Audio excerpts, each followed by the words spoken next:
Good morning बच्चों, welcome back again in Hindi class. आप सभी का कक्षा 4 में हिंदी विषय पर फिर से स्वागत है। बच्चों, हम पढ़ेंगे पार्ट 3 प्रताप का चेतक नामक कविता का अर्थ देखेंगे, है ना। सबसे पहले जानते हैं कि इस कविता के रचयिता कौन है। श्री श्याम नारायण पांडे जी हैं, जो इस कविता की रचना किए हैं। बच्चों, इस कविता में कवि ने चेतक की वीरता का वर्णन किया है। चेतक महाराणा प्रताप के घोड़े का नाम था और वह इतना वफादार था कि उसने उनके लिए अपनी जान तक न्यौछावर कर दी, है ना। हल्दी घाटी में हुए युद्ध में चेतक ने अपनी वीरता का परिचय किस प्रकार दिया है, इसका वर्णन यहाँ पर किया गया है। रणबीर चौकड़ी भर भर कर चेतक बन गया निराला था, राणा प्रताप के घोड़े से पड़ गया हवा का पाला था।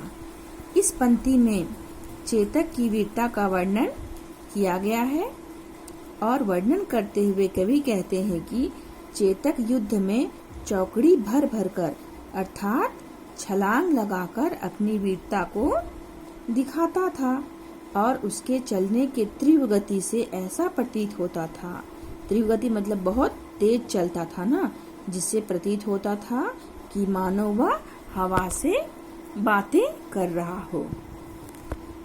गिरता न कभी चेतक तन पर राणा प्रताप का कोड़ा था, वह दौड़ रहा अरिमस्तक पर या आसमान में घोड़ा था।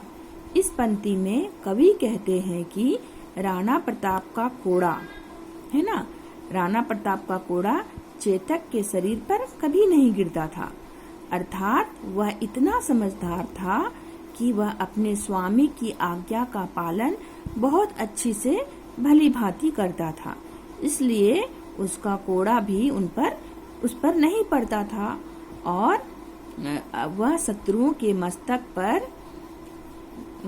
मस्तक पर ऐसे आक्रमण करता था जैसे कि मानो आसमान से घोड़ा जमीन पर उतर आया हो।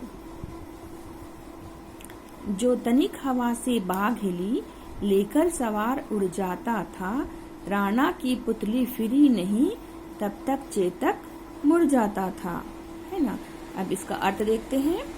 थोड़ी सी हवा से भी चेतक की लगाम जब भी हिलती थी तो वह तुरंत ही अपनी सवारी अर्थात महाराणा प्रताप को लेकर चला जाता था, तेज गति से दौड़कर लेकर चला जाता था और राणा प्रताप को जिस तरफ मुड़ना होता था, उनकी आंखों की पुतली, जो पलक होती है आंख, उसको पुतली बोलते हैं, है ना, उसके घूमने से पहले ही चेतक उसे उसी दिशा में लेकर मुड़ जाता था, अर्थात उनके इशारा करने से पहले ही किधर घूमना है चेतक समझ जाता था और उसी दिशा में मुड़ जाता था।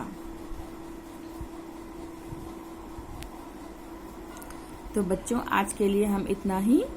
आगे का अर्थ हम लोग नेक्स्ट दिन समझेंगे। थैंक